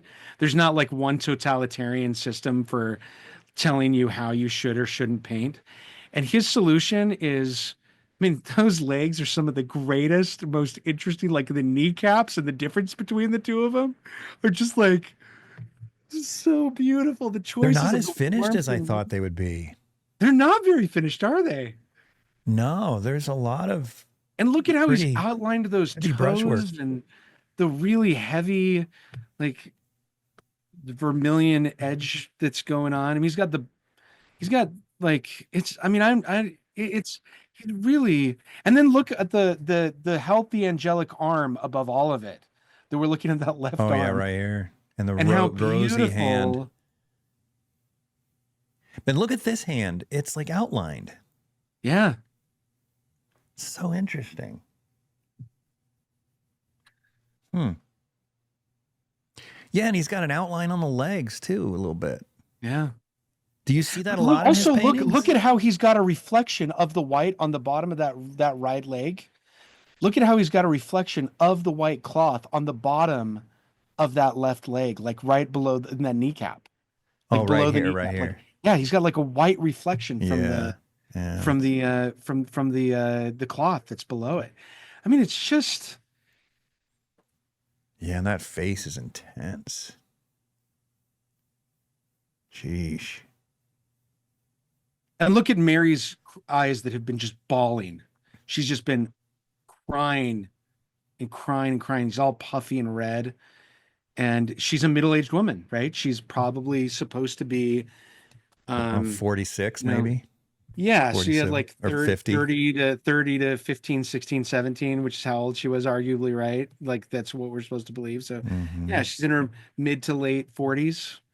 And he's made her look, like a woman who's in that age range. And, Oh, that expression is amazing. it's devastating, isn't it? I mean, you're supposed to feel devastated looking at his images. Yeah. So, this would be a part in the podcast where we need to talk about what happens post Rubens. Mm-hmm. He leaves Rubens to go work for the royal court. Remember how I said, like, he goes and he promises to work for him a year. He gets paid for a year, but he really only stays for like 6 months. And then he goes to Antwerp. Then he goes to Italy, comes back, works for Rubens for a few more years, does some of his own career. And then, the King of England's like, you know what? Just come and work for me. And I will I'll pay you more than we've ever paid any artist in the history of art. And he does. He pays him this absurd amount of money. And there's so much speculation as to whether or not Rubens looked down on him for it and whether or not there was a break in their relationship. Because Rubens really thought of himself as an artist who's doing multifigural, narrative, allegorical pieces for all these palaces, all of these denuded churches, right? That he's now filling up again. And he's doing and he's educated. He's every artist's dream. He's on that Fellibien quote of the artist that's at the top of the rung of that ladder. Rubens is there. And then Van Dyck decides to go be a commercial artist who's doing. Oh, really? portraits. Is that how it was? Or is that That's how it some came people off? interpret it. Huh. That he largely abandons this kind of religious, multifigural, allegorical, mythological kind of work. He does some of it, but he spends the rest of his life pretty much doing royal portraiture, and the money's raking in. I mean, he's kind of like the way Sargent feels, where he's like you're cornered into this career where he's the best at it and everybody loves him and he's hanging around the wealthiest of the wealthy, but everybody kind of wonders what would have happened if Sargent had spent all his time doing things like the Boston Public Library or Gast or some of those other things, right? What would have happened if he had done his own Mucha cycle, his own Sorolla history of vision of Spain cycle. But instead, we've got a bunch of pretty people in silk dresses. That's kind of how people wonder about Van Dyck. So let's go to his portrait of the king on his horse, which is huge. I mean, it's 12 feet tall. And I got a really high quality image of it. This is Charles I. Oh, and that's Charles' children. No, that's not Charles' children. That's another member of the court's children. But I got to say, let's stay on this for a minute. Okay. Children are infamously poorly painted through most of the history of art. Yeah, I mean, because they won't hold still. And people don't understand proportions very well. And he is so good at children. He really knocked this out of the park. And it's dog, amazing, look at the isn't it? dogs. The dogs are amazing. aren't they? They are. And he doesn't invent this device of they're standing in a portico with a silk brocaded background of something pulled that reveals a landscape. But it becomes, because of him, what Joshua Reynolds and Lely and all these other artists end up doing the same thing, because he's able to frame compositionally a portrait and make it a lot more interesting. I mean, there's animal life, there's still life, but I mean, look Jeez. at those kids are. Especially this one in the red. Yeah. It just, you feel like that's really what that kid looked like. And it's beautiful and it's charming and it's like Yeah. and you know, you can tell just looking at this, Jeff, you and I can both tell each one of these kids was posed separately, possibly with mannequins. They're all like kind of like just set in place like puzzle pieces. The dog's also set in place like a puzzle piece, right? Like it's all very choreographed, Mm-hmm. but it's exceptionally well done. And the colors that are chosen, like the reds, that lead white. I mean, everything is so carefully controlled compositionally. And you think, okay, well, you can imagine why Rubens was like, okay, you know, Rubens did portraits. Um, some people think that Van Dyck was painting below his level by doing this stuff. I suppose you could say that, but I think this is remarkable. Look at that hand. Yeah. Oh, that's a great hand. What's great about it? Say more about it. I agree with you. I want to hear from a painter like the why you. pose. Hands are the weirdest thing to pose, and sometimes there's this struggle between posing the figure, and then you have the hand is becomes sort of an afterthought because it's the extension of the arm, you know. And then it's like, okay, I want the arm here, but how do I make the hand look good when the arm is, you know what I mean? It's so, Yeah. and so it's difficult, but I mean, the way he clumped the last two fingers, put the last two fingers together and spread these apart. I mean, it looks very deliberate to me. It is very deliberate. Yeah. And you kind of get this, and it's something that he perfects throughout his career, and it's something that becomes kind of the basis. There are people who talk about Van Dyck hands, and they're kind of like, they're typically like a pose like this. Oh, he does that a lot. Interesting. Yeah, or like, you know, they're finger groupings where there's a, you know, there's a grouping of hands like on something where it's and just we a do way that of today. making, That's kind of a rule of hands. It's just you want to put fingers together. You don't want like a claw, you know? yeah. It's just not attractive. The other And thing I that's don't, beautiful about it is just the subtle values, like the yeah. wrist. The wrist, as it moves down to the knuckles, it gets lighter and lighter. Very subtle transitions in value and temperature. It's really beautiful. And I don't know if he invents it, but he does really perfect it. And so people look at his hands and you know, he's given as an example over and over again to painters in England, France, you know, the Netherlands. Everybody's kind of like looking at Van Dyck's paintings. It's also like how he handles drapery is something that's very interesting. Drapery, there were famously in the 19th and 18th century, there were entire classes on how to do drapery. But he has, I mean, look at the difference between that kind of orange, which, you know, that isn't On the orange. girl? It's a, yeah, it's, from what I understand, I can't, what's the name of it? It's orpiment, I believe, Vermilion? which is a, no, it's a, it's created by fermenting lead with Really? dung. Yeah, Oh. I believe so.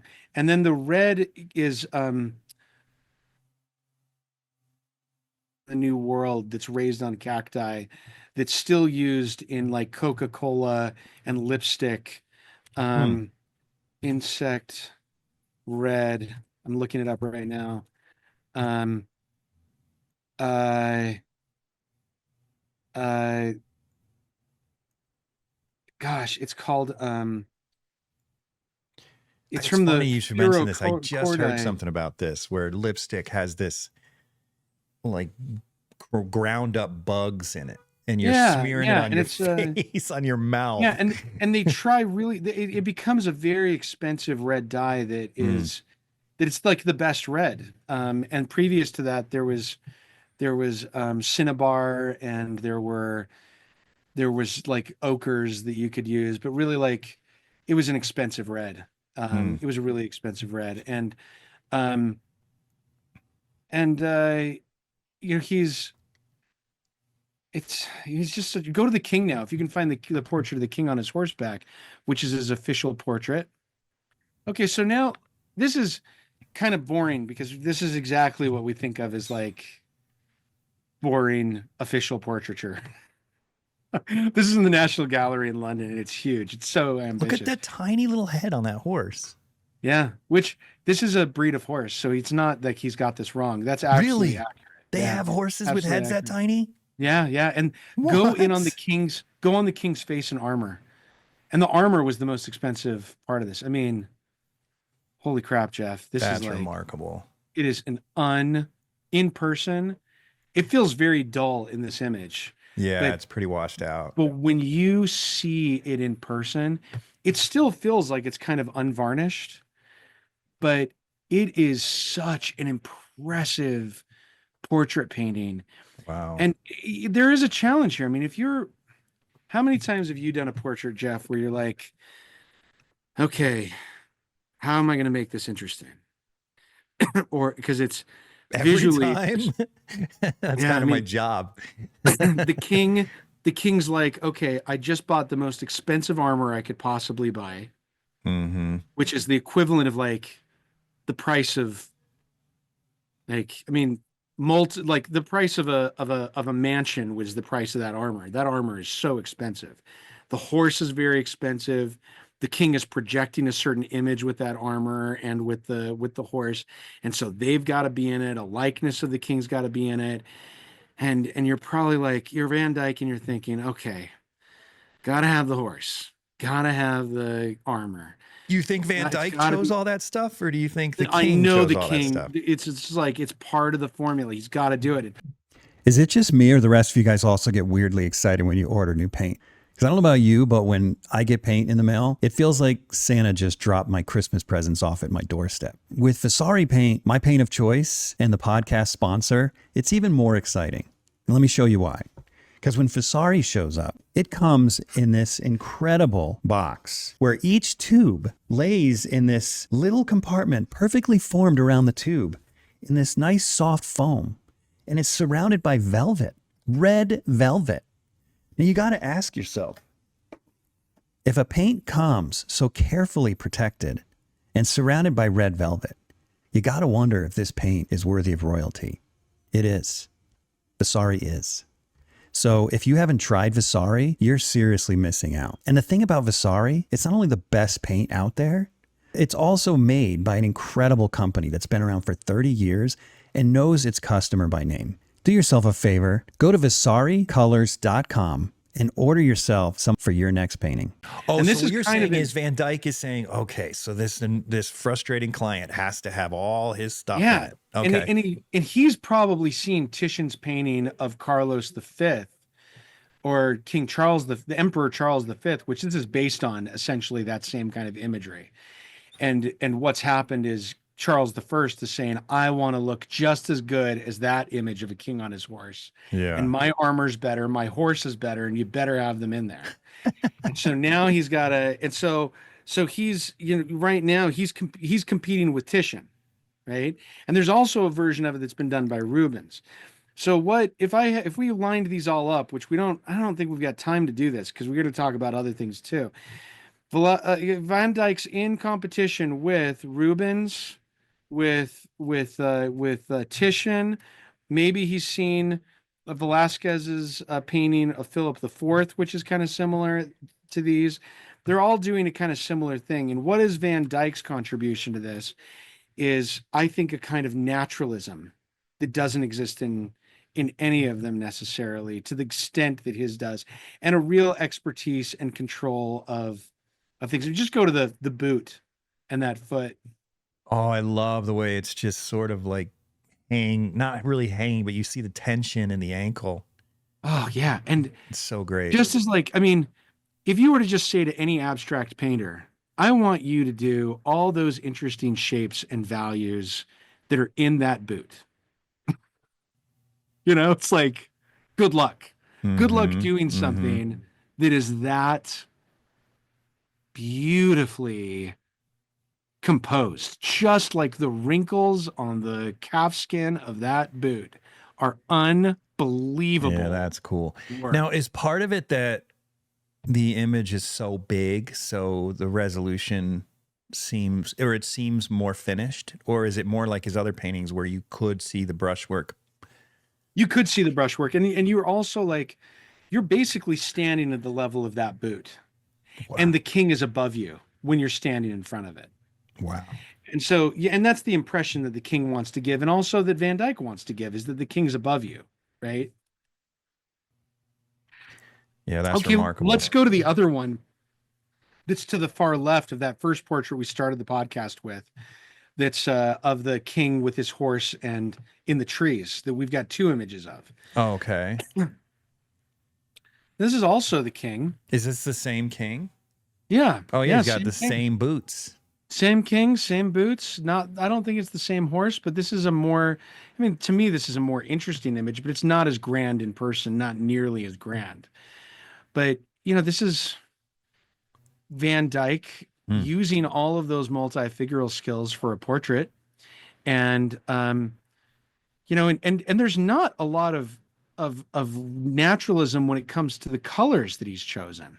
They're absolutely chosen for compositional purposes and framing purposes, right? Those greens, the stones, even the horse's color are all kind of like that greenish color. And then the king's, I don't know what you call them, his trousers, whatever those are a device. And then the brightest spot is, and his face is framed with that very the darkest part of the whole painting of the hat. And then he's got that kind of abstract clouds and those totally invented tree branches that are above him to frame him more. I mean, it's so interesting that he's looking off. Well, he's looking at us, but he's facing the left side of the frame. Yeah. Which is, I don't want to say a composition no, but it's very unusual. I think I think something where there are a lot of portraitists doing work, and he's probably doing unconventional things deliberately, and he's doing them well because he wants to differentiate his work from other people that are working at the time. But this is something I want you to do. I want you to zero in on the king's face on this. And then I want you to put it next to that portrait of Cornelius Van Geest, who's the one we started off with, that I made you try and guess the age, like at what age. Oh, you want me to pull them both up? Yeah, if you pull them both up, if you can. I don't think I can zoom. If you can't, let's just, oh, you know what? This is what we'll do. Bring up a late self-portrait. There's a late self-portrait that's done about this time of Van Dyck. Okay. And it's in the round. It's kind of like that's it. Okay, now bring up this and bring that's up great. The first one that we talked about as a portrait that has the guy with the collar, and put him side by side. Okay. There's about a 20-year difference between these two. And if I had started the podcast and said to you, because you remember I said, where do you think he was with the portrait on the right? Was he early career, mid-career, late career? And you kind of said what? You said like mid-career to late career. Yeah, like right? 35. Yeah, and really like the one on the left is like 35. And the other one is age 17 to 18. Is it possible the one that's 17 to 18 was under assistance? No. It was, I mean, I don't know. I don't think so. Because they're equal. Like, I don't see improvement. It's interesting. I mean, I see definitely different choices. Well, there's different choices, but you can't compare them in quality. They're both remarkable. I mean, I almost prefer the old guy. But the one that is just, you get lucky. Not in painting, but you get lucky in subject matter. I mean, that guy's face. Okay, well, let's go to a more to be painted. let's get rid of the one on the right, and let's look at his self-portrait that was done around the same time as a teenager Oh, of well, him. that's going to be no comparison. So this is maybe a little better because this one was done about the same time as the one with the collared man. The one on the left is. And that's him at like 16, 17. Maybe a year or you two know what before. occurs to me, which is so ridiculous. What's that? Isn't it funny how awkward teenagers are? And they were even then. Like, look at that little homely little teenager. And then he turns in, he's a very handsome man. He is extremely handsome. Very handsome man, but he looks like this homely little teenager. So let's say like a personal note here about Van Dyck is that he really works himself to the bone to support his family. He's got a father who remarries, and his father's second wife dies too, and his siblings really fight over the estate, and he ends up suing one of his brothers for control of the estate just so the rest of the kids don't starve. And not because he needs the money, but because he wants the money that his dad left when he dies to go to all the siblings at least equally or according to their needs. And then he finally marries like at age like 39 or 40 and has a kid, and he lives, and he develops, I think it's at 39 or 40, he develops a tremor in his right hand, and he's unable to even sign his name. Oh, no. And the king offers a huge reward to any doctor who can cure the tremor, and it doesn't happen. He can't. He's unable to solve they're unable to solve the tremor.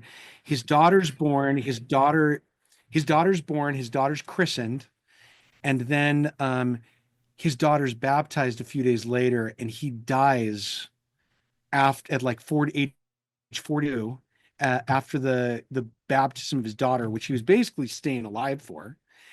And he drafts a will right before he dies, and there's a Easter egg in the will. They discover that he has a daughter that's 20 years old that he had when he was much younger, and he leaves part of the estate to her. And no hard feelings, there's just he lived a very peripatetic, heavy travel lifestyle that probably killed him because he didn't take care of himself. And working for the king and doing portraits and these commissions and trying to take care of his disastrous family's situation in Antwerp basically led to like him working himself to death, and never took care of his health when he was supposed to. So yes, he was very handsome. He was known for being great with the ladies, right? And he was also known for dressing very well and being extremely handsome. There are a lot of parallels between you and him, except for the infidelity part. And the handsome part. Yeah, And then- no, come on. And he did do a number of self-portraits that have been left with us. And to me, I think that maybe his self-portraits are the greatest mark of how his skill developed, or his approach developed over time. We could probably look at like I said, we think there are as many as 500 works that he did. And most of them are done by his hand for the most part. Or at least he did the face and the hands, almost everything. And his self-portrait, we know he did all of it. Yeah. Which is good to know. God, I'd be killed to own a portrait like this of him. One of the things that's so fascinating about him is how, I learned this recently. There's this portrait by Titian of a nobleman that was en route from Italy to England, and Van Dyck had paid for it and ordered it to be sent to him. And Rembrandt learns about it, gets on the boat when the boat is docked in the Netherlands, and buys it out from under Van Dyck. And Really? and he leaves like a note for Van Dyck saying, "Sorry, I got it instead." And so, like, think of that. Van Dyck buying a painting by Titian in Venice, who's one of the greatest old masters ever, and it gets poached by Rembrandt from Van Dyck. Like, That's the world that this dude is living in. He's living in a world where these geniuses are competing with each other on a very high level. I mean, talk about the Portrait Society, right? Like Mm-hmm. these guys are all like and they all know each other. And you couldn't find portraits that are much more different in application of paint than Rembrandt and Van Dyck and their contemporaries. Mm-hmm. They're just very different in their approach. And really, it's Van Dyck who wins in the short over the next 150 years in his approach to painting, not Rembrandt. Rembrandt's kind of like chaotic, moody paintings aren't necessarily repeatable by other people in the same way that Van Dyck's are repeatable by other people in their approach. And I find that to be a fascinating, and they're also the taste. Like Rembrandt was painting mostly for merchants, and he was doing interesting studies of people, and he would do biblical figures and things like that were really interesting. But Van Dyck is doing aristocrats, and people want to look like Van Dyck's figures because they're the most beautiful people in the most beautiful clothing and the most powerful people. It's easy to see why he had such an appeal. I mean, he's really like he really is one of the greatest portrait painters in the history of the world. Yeah, I'd agree with that. It's amazing. What do you have as commentary of this any last thoughts on this painting? Well, what I've been thinking about is you said he doesn't paint like Rembrandt, but what's interesting is, I mean, I agree with you, especially at the end of his life, but he painted more like Rembrandt at 19 than he did at 42. Yeah, that's true. Yeah. And that's very true. And he starts to get a lot thinner at 42. Yes, he does. And one of my theories, I'm going to get eaten alive for this, but one of my theories about Rembrandt that makes him so mysterious is I believe that Rembrandt wasn't a great draftsman. Chef HEIN, you son of a bitch. And I think that Rembrandt struggled from sitting to sitting to get things right. And in that struggle, he built up these incredible layers that ended up being the magic of his work. Now, I don't know if that's true, but that's a theory. Well, and I kind of wonder if that's what's going on here, because at the end of his life, he has so much more control. If you're listening to me, I mean, and to us, and you're wondering if I'll pick a side, I am not going to pick a side on this because I'm really not an expert on Rembrandt or it's on just a theory. I don't know. Yeah, and there are people, and here's also the thing is that experts disagree on these kinds of things, right? Yeah. And so it's not like you'd probably learn more standing in a studio, either one of these guys' studios for 5 minutes, than all the art historical commentary that fills shelves and shelves of books over the past 500 years. I mean, art historians' opinions are often not worth that much. Yeah. When it comes to actual reasons for why artists make the choices they do.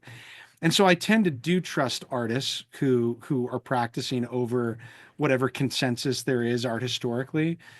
But I really don't know enough about that debate. It does make sense. Honestly, if you get 3 artists or 10 artists in a room, we're all going to disagree on that too. I don't know. Yeah, and I can really see so if I'm understanding you right, it's that is that you can do a lot with the buildup and paint of impasto to make something look lifelike and interesting and almost sculpt that face in that paint, but you're not necessarily doing the bones underneath as a draftsman. No, what I mean is this. So when I have a student that's just learning to paint, now he was a master painter. Here's the difference. But when I have a student that just comes out of the drawing program, they draw well, they draw really well, but it's still difficult for them because it's a new skill, a new talent, right? It's like when you learn anything, you can get to a point where you're really competent at it, but it's still not easy yet. And then there's the next level where it becomes almost second nature. You almost don't have to think about it. And there are draftsmen like that, where, I mean, it's not thinking about it's probably a stretch, but where they can just pull out a likeness quickly, easily, relatively easily compared to others with little effort. Okay. And likeness is hard to get. I mean, I've seen a lot of artists draw and paint from life and miss a likeness that are really renowned artists. It's hard to get. So what I'm saying is, when I get a student that gets to that point where they can get a likeness, but they struggle to get there, and then they start learning to paint, they end up piling on layer after layer after layer of paint in trying to maintain the likeness, because they keep losing the drawing, gaining the drawing, losing the drawing, gaining the drawing, and they keep building up these layers of paint. My theory is that Rembrandt never was the greatest of draftsmen. Now, when I say that, I mean compared to others like Van Dyck. Like, I think looking at that painting by Van Dyck, it's obvious he was a great draftsman.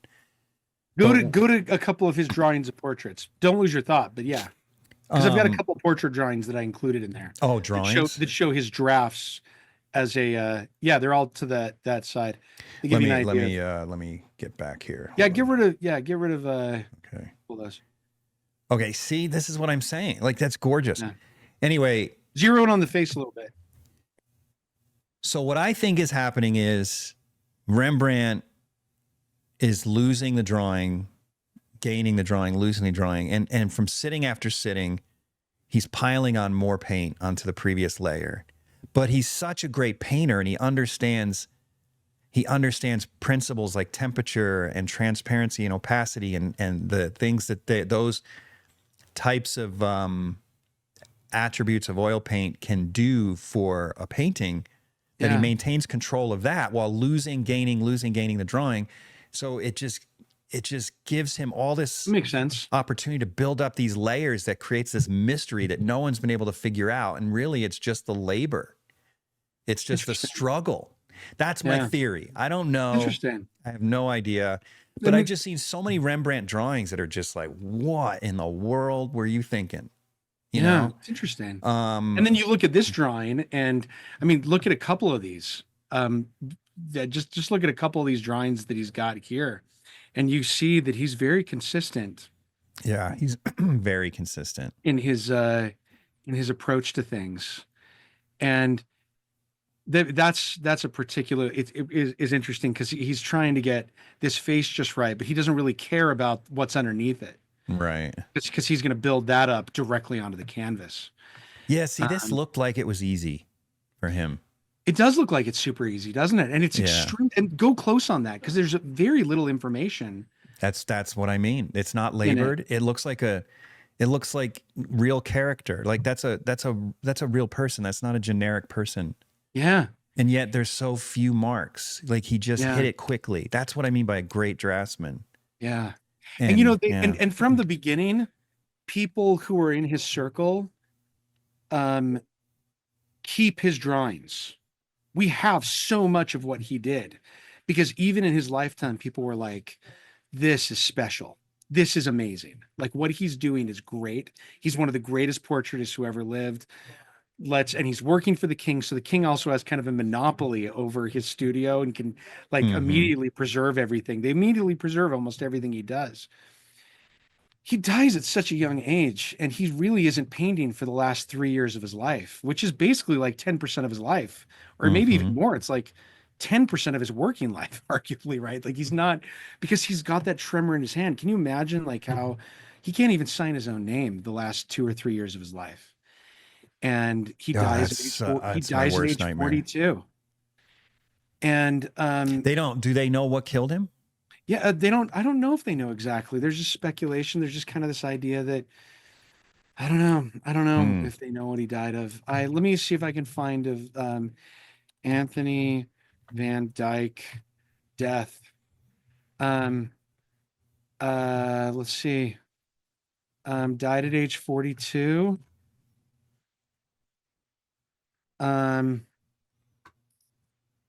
Oh, come on. He London and death. Okay, this is off Wikipedia. So A letter dated 1641 from Lady Roxburgh in England, a correspondent in The Hague, which is part of the Netherlands, reported that Van Dyck was recuperating from a long illness. In November, Van Dyck's condition worsened. He returned to England from Paris, where he had gone to paint Cardinal Richelieu. He died in Blackfriars, London. They don't say what he died of. He just had a long illness. I mean, I don't know. I think that, a lot of people who are going to watch this podcast are going to feel like we missed maybe their favorite portrait or their favorite image of Van Dyck. And they're probably right, because there's so many that you can have as a favorite. I think they would know. Yeah. Yeah. And there's just everybody's got their favorite Van Dyck. And I think that one of the shames of Van Dyck's work is that it's often locked up in places where they're discussed, like the people who are the subjects of the paintings are discussed, not his art. So it's like in the National Portrait Gallery in London, which does a pretty good job of trying to split the difference and talk about art, the artist and his work, and the subject of the artwork. But you go to so many country houses and it's like, oh yeah, this is the great great great grandfather of the person who painted the house. Oh, and it's a Van Dyck. And I think that we also don't think of him like Rubens, where we think of his religious paintings, because most of his religious and multifigural paintings were done when he was younger, and not when he was in his full maturity as an artist. His portraits are his full maturity and the output that he's remembered for. Largely the legacy of his work is how he affected the Lellys who came after him, the Gainsboroughs, the Joshua Reynolds, the even like the John Everett Malays, all of these artists that come after him for 200 years who were portrait painters, all the way down to the Carolus Durans, the Sargents, the Soroyas, the Zorns. They all look at Anthony Van Dyck and the way that he poses things. They don't paint just like him, right? But he becomes kind of the dominant force in how artists think about painting portraits well for a long time. And I don't think that you and I can look at him and say, oh, what he did that was so good is he always used this palette, or he always did this, or always did that. There's not really, like, for me, it's not just a, like in all the best ways, there's not a simple explanation for why Van Dyck was amazing. He was precociously good at a young age. He was consistently increasing his arsenal as he grew up. But even if you compare his late work to his early work, it's not like you look at his early work and say that sucks compared to what he did later. He just subtly gets better and more complicated, and he just makes all the way through fantastic choices. He's just very careful in his work, and he wasn't prolific. 300 to 500 paintings is in his era compared to Rubens, who did 10 to 15,000 paintings, who had a workshop 10 too. To 15,000. Oh yeah, that's a workshop. He had a workshop, right? Yeah. And so like, it's hard to calculate, but if you like, Velázquez was not prolific compared to his contemporaries. He was very careful. Van Dyck. Not Van Dyck. Thank you very much. It's all my Van fault. Van Dyck was not prolific. Yeah. Neither was Velázquez. Velázquez wasn't prolific either. But Van Dyck was very careful with his work. And he didn't, this whole idea that we started off with of we should relegate artists based on their subject matter as to their level of seriousness. We all know instinctually that's nonsense, right? And they even knew it at the time. There were still life painters like Jan van Heysen who were doing more complicated still life compositions than most figurative artists have ever done. And we'll talk about him at some point, arguably. But it's like, you look at him and he is one of the greats. I chose him. He's always been on my list, but after we did Ramon Casas, somebody said in the comments, do Van Dyck next. And I was like, yeah, let's do Van Dyck next. Oh, is that why you chose him? That's why I chose him. Yeah. Okay, so what about Rembrandt? Are we ever going to do Rembrandt? Yeah, I think we should do Rembrandt. Yeah, because he is, now that I've completely embarrassed myself, he is actually on my top 5 of artists. I don't think you've embarrassed yourself. I will start. I want to really know my stuff, so I will do my best to prepare for Rembrandt. Yeah, he's my top 5. Anyway, that was great, man. As Thanks, always, buddy. It you're was the a lot best, of fun. dude. You're Thanks the for best. letting me think and talk about Van Dyck. And I'm sorry in advance to everybody for the things I got wrong, which I'm sure there was a lot of them. Yeah. No, I doubt it, but someone will find something that they think you And that's got okay. wrong. And you know what? I'm actually grateful to them if they find Yeah. something wrong and they correct the record. So Yeah, that's So, how we you know, learn. that's how we learn. Thanks again, man. You're welcome, buddy. Thanks for tuning in to the Undraped Artist Podcast. If you enjoyed it, subscribe. And if you could, leave a comment or review. That really helps the channel. Please share the show with your friends, and if you're feeling generous, consider a monthly donation at theundrapedartist.com. Thanks again for watching. We'll see you next week.